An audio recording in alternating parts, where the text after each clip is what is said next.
Não foi um acidente, não foi sem querer, não foi um equívoco, não foi um erro, não foi por acaso, não foi uma fatalidade. Meu nome é Fernando Moraes, eu sou estudante de Direito da PUC e fui convidado pela Bateria 22 para falar um pouquinho sobre racismo, racismo estrutural e a morte sistemática de pessoas negras na sociedade brasileira atual. Antes de mais nada, para a gente falar sobre esses conceitos, é necessário a gente ter uma explanação histórica do que se trata do racismo, do que se trata do racismo estrutural e como que a branquitude utiliza desses sistemas para obter seus privilégios e construir uma dinastia de privilégios desde os períodos de escravidão e até antes disso. Bom, em primeiro lugar, o racismo, a gente pode fazer uma analogia com a construção de uma casa. Imaginem vocês que para construir uma casa é necessário vergalhões, cimento, água, areia. Você sustenta os vergalhões, sobrepõe os tijolos e coloca o cimento para sustentar essa estrutura. O racismo seria o cimento na construção dessa casa. O racismo é o cimento da construção da sociedade. Ele sustenta essa sociedade, ele divide os indivíduos e os coloca em posições de privilégio e desprivilégio, detentores de direitos e não detentores de direitos. Já o racismo estrutural, ele é justamente a naturalização de todos os reflexos do racismo na sociedade. Ou seja, é a naturalização de atitudes racistas, é a naturalização da desumanização de corpos pretos, a naturalização de silenciamento da população negra em todos os aspectos, em todos os âmbitos imagináveis. Bom, dito isso, a gente também precisa aqui explorar um pouquinho sobre o que é a branquitude. E a branquitude, ela se caracteriza por ser um status de privilégio, um status onde a brancura ela é colocada, sobreposta hierarquicamente acima de outras raças. E é a branquitude que define isso, na verdade, que define essa posição de superioridade, e isso não é uma suposição, isso é um fato histórico. Principalmente quando a gente trata do processo de branqueamento que a população brasileira passou logo após o fim da escravidão no começo do século XX.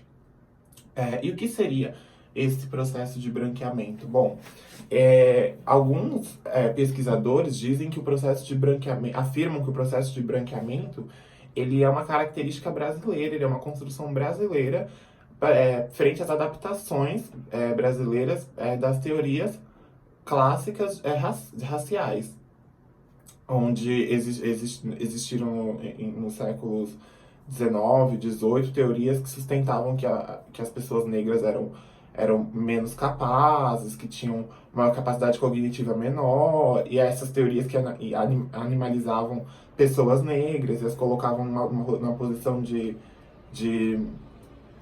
de inferioridade às pessoas brancas e às outras raças, enfim. O processo de branqueamento, ele foi justamente uma adaptação disso à realidade brasileira, onde diversos estudiosos, diversas pessoas do meio acadêmico sustentavam que era necessário que a população brasileira fosse embranquecida e, inclusive, no Congresso Nacional Racial que ocorreu em 1911, tivemos a presença de um médico brasileiro da UFRJ que sustentou neste congresso o branqueamento da população brasileira, apresentou diagramas para isso, onde a sua projeção era de que em 100 anos a população brasileira estaria livre da mancha negra, que seriam as pessoas negras da população. Ou seja, a sua projeção era datada para 2011, do nosso lado, né? Um outro elemento chave para entender o racismo brasileiro, eu acredito ser a desumanização dos corpos pretos, que é justamente uma derivação desse processo de branqueamento, né? Você não enxergar indivíduos negros como detentores de direito, você não enxergar indivíduos negros como seres humanos, e automaticamente você desumanizar corpos pretos, e é daí que vem toda essa desumanização, essa indiferença com a nossa vida, né? Não é à toa que pessoas negras morrem sistematicamente, e isso não causa uma crise ética, uma crise moral na nossa sociedade.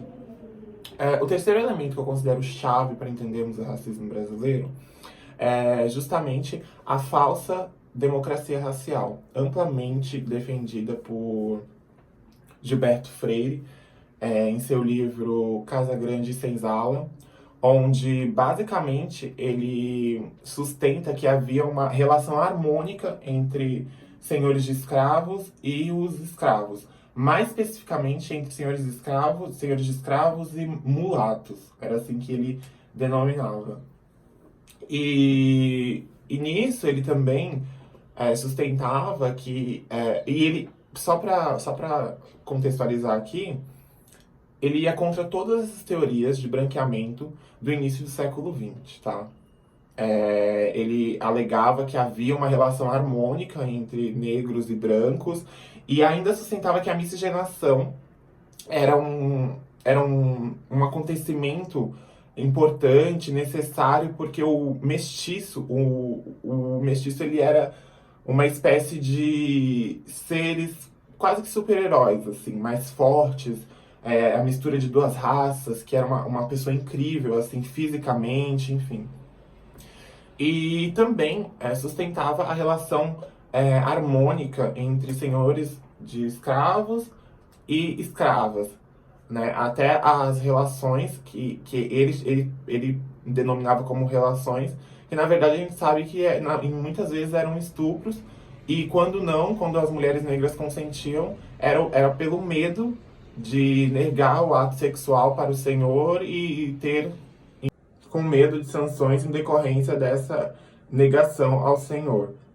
Bom, dada toda essa explanação histórica que eu considero necessária para adentrarmos no debate atual, quero ressaltar também que eu vou deixar aqui o livro do João Batista Lacerda, do Congresso Universal de Raças, de 1911, que eu citei aqui. Não é uma leitura fácil, e muitas vezes, tentando ler trechos, acabei me emocionando, mas não de uma emoção de tristeza, mas sim de raiva, inerente, não tem como. Mas eu vou deixar aqui caso alguém queira, vou disponibilizar para a bateria, caso alguém queira ler, principalmente dar uma olhada no diagrama, onde existia uma proporção de essa, como eu posso dizer, essa proporção de pessoas brancas, pretas, e que lá ele denominava como mestiças, enfim. Eu vou disponibilizar para vocês aqui, para vocês darem uma olhadinha, mas entre algumas literaturas que eu considero necessária para vocês, mas eu quero dizer que é muito importante esses espaços que estão sendo construídos, que estão sendo disponibilizados para pessoas negras. Eu estou vendo diversos artistas disponibilizarem suas redes sociais, que hoje em dia é uma grande locomotiva para o mundo atual, para os debates que a gente trava. E eu sempre falo que bom que as pessoas estão se indignando, que bom que as pessoas estão se manifestando, que bom que o racismo está incomodando, mas eu espero que isso não tenha prazo de validade. A gente tem que entender que a luta antirracial ela é extremamente árdua, principalmente para nós negros, mas ela também é muito longa. E ela advém de um processo, para a branquitude agora falando, que também não é fácil, é um processo árduo, porque vocês precisam, primeiramente, reconhecer o privilégio de vocês e reconhecer que existe um sistema mas que, acima de tudo, essa branquitude ela é construída em cima de um sistema que faz com que os privilégios sejam ampliados em todos os aspectos, sejam eles sociais, econômicos ou até culturais, né? Então, Eu sempre digo que a branquitude ela precisa entender e se desprender dessa síndrome de Gabriela. Eu nasci assim, eu cresci assim, você sempre assim, Gabriela. Não, não é assim que as coisas funcionam, não é assim que vocês vão definitivamente travar uma luta antirracial, né? Essa falsa percepção também advinda desse processo de democracia racial que eu citei aqui, ela também é muito prejudicial à as pessoas acreditam realmente que a gente não tem um problema a ser enfrentado. Muitas pessoas acreditam nisso. Vou até trazer aqui agora para um pouco para o nosso âmbito, trazer o debate um pouco para perto da gente. Quando vocês enxergam um Fernando ao lado de vocês na universidade, ali sentado na cadeira ao lado, e vocês têm aquela percepção de, está tudo bem, temos aqui negros e pretos e brancos mesmo que em proporções totalmente escancaradas, né, desproporcionais, para falar a verdade. Então tá tudo bem, a gente não tem muito o que lutar, não há muito o que se debater, já passou, há 132 anos atrás a escravidão acabou, tipo, acabou, tipo, e não é assim que as coisas funcionam, né? A gente tem que entender que pra minha família é um marco eu estar ali, para de vocês, para grande parte da branquitude, é uma dinastia, né? Quando a gente citou aqui a projeção de eliminação, de extermínio da mancha negra utilizada pelo médico João Batista Lacerda, a projeção dele era para 2011, né? Se a gente não consegue perceber esses processos históricos e como eles ainda influenciam muito a nossa sociedade, não há como falar em luta antirracial. Em primeiro lugar, e é por isso que tantas pessoas negras vêm falando nos últimos dias na internet, que a gente precisa, antes, para criar essa luta antirracista, a gente precisa ler, a gente precisa conhecer a história, da história do racismo, da história da escravidão, e entendendo isso, a gente vai conseguir entender quais são os reflexos de todos esses períodos históricos, de esses movimentos históricos na sociedade atual. Isso evita com que a branquitude olhe casos como o do Miguel e fale, mas e se fosse uma criança branca? E se fosse, no caso do George Floyd, passando para um âmbito internacional, outras construções, outros processos históricos, mas que a gente pode aqui trazer. E se fosse um homem branco? Ah, no caso do João Pedro, mas e se fosse um menino branco?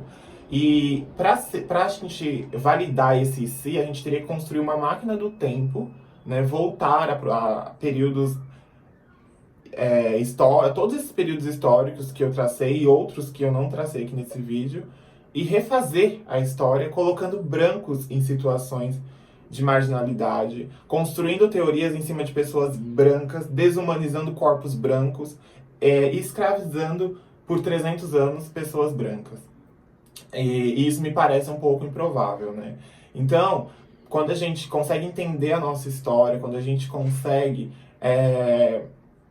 ler e nos inteirarmos, né? Eu acho que é o que falta, o que está tendo agora nessas últimas semanas, mas o que sempre faltou, e é por isso que eu espero que não haja um prazo de validade, é que a gente entenda a história para não falar besteiras no decorrer de debates, enfim, o que causa uma exaustão muito grande em todos nós negros, porque quando a gente escuta uma pessoa branca relativizando nossas mortes, colocando pessoas brancas em nossas situações, o que é irrazoável frente a todos esses processos históricos e todos esses reflexos que nós carregamos, isso nos desgasta muito. E é aí que a nossa saúde mental entra. Além de tudo que a gente tem que aguentar, além de tudo que a gente tem que combater diariamente, a gente tem um desgaste emocional muito grande e muitas vezes a gente até prefere não debater, não nos desgastar, porque para fazer um vídeo como esse, com leves explanações, né, a gente leva aí alguns minutos. Imagine você frente a uma pessoa branca numa situação no restaurante que está ali relativizando o racismo, falando que ele acabou, ou se é isso mesmo, será que você não está equivocado? Entre outras falas que nós negros escutamos constantemente da branquitude no nosso dia a dia. E eu até quero aproveitar esse espaço e outros espaços que estão sendo dados para pessoas negras para pedir que esse processo que nós estamos vendo nas últimas semanas, ele seja ampliado, que ele não tenha prazo de validade. Mais uma vez eu reforço, né? Como eu já disse aqui, tem famosos dando espaço para pessoas pretas, as pessoas estão ouvindo que a branquitude deu 2 passinhos para trás, está ouvindo pessoas pretas sem dizer, e pela primeira vez, né, pelo menos na minha vivência, eu tô vendo que a branquitude finalmente escutando a gente sem interrogar, sem tipo, ai, peraí, deixa eu só dar o meu parecer aqui, mas será que é isso mesmo? Sem nos colocar numa posição de dúvida, sabe? Finalmente a gente está conseguindo falar, finalmente os espaços estão sendo dados, e eu espero que isso seja prorrogado e que, como eu falei, não é uma luta fácil, é uma luta árdua, a luta antirracista, e ela é extremamente longa, tá? Tanto que a gente percebe que todos esses processos históricos que eu ressaltei aqui, foram construídos há muitos e muitos anos atrás. A gente não percebeu uma evolução, pelo contrário, a gente percebe que os reflexos deles estão constantemente presentes na nossa sociedade. Quando a Sara, patroa da Mirtz, mãe de Miguel, não enxerga o Miguel como uma criança, justamente por ele ser uma criança negra, ela não conseguiu enxergar ele, foi o que eu já disse em alguns posicionamentos meus na internet, ela não conseguiu enxergar ele como um detentor de direitos, como uma criança, uma pessoa que precisa de cuidados, que precisa ser tutelada a todo momento, coisa que Mirtz fez durante 4 anos com seus 2 filhos brancos, né? Então, eu acho que é necessário que a gente, antes de mais nada, entenda a luta antirracial, que a gente leia, que a gente vá atrás, a gente consome muita coisa, a gente consome muita branquitude no decorrer da nossa vida, a gente segue, eu tô falando agora numa questão mais de redes sociais, que eu considero a locomotiva da informação atualmente. A gente segue inúmeras pessoas brancas, inúmeras baboseiras, e a gente não se atenta a essas questões raciais. Tanto que a gente viu nas últimas semanas um boom de informações de páginas pretas sendo amplamente divulgadas, seguidas na internet. Bom, foram algumas considerações. Eu espero que vocês tenham esse vídeo como uma provocação e que ele cause inquietudes em vocês. Que vocês, a partir daqui, de outros vídeos de outras pessoas pretas que estão se manifestando, e eu espero que colegas meus, e principalmente mulheres negras da PUC também, tenham espaço para se manifestar, que falem sobre racismo, sobre tudo que a gente sempre fala todos os dias e vocês não nos escutam. Que esse vídeo cause essa inquietude em vocês, que vocês, a partir daqui, entendam o quão é necessário a gente reconhecer nossos privilégios e trabalhar todos esses mecanismos de inclusão e socialização e humanização das vidas pretas, tá? Eu vou deixar não só o relatório que eu citei aqui no vídeo, né? Mas eu também vou deixar duas literaturas que eu tenho de autores negros aqui para vocês. Enfim, que haja essa provocação, que haja essa inquietude em vocês e que vocês se sintam instigados a construir essa luta antirracial, tá bom? Eu quero finalizar tomando nota de um alerta da escritora Angela Davis, e eu vou tomar nota aqui para vocês. Abre aspas, não adianta remendar a estrutura social. Temos que superar a sociedade em que vivemos. Somos sujeitos históricos. Temos a potencialidade para criarmos outra estrutura social, abolir o racismo e todas as outras formas de opressão. Gente, é isso. Muito obrigado pelo espaço. Um grande beijo e até mais.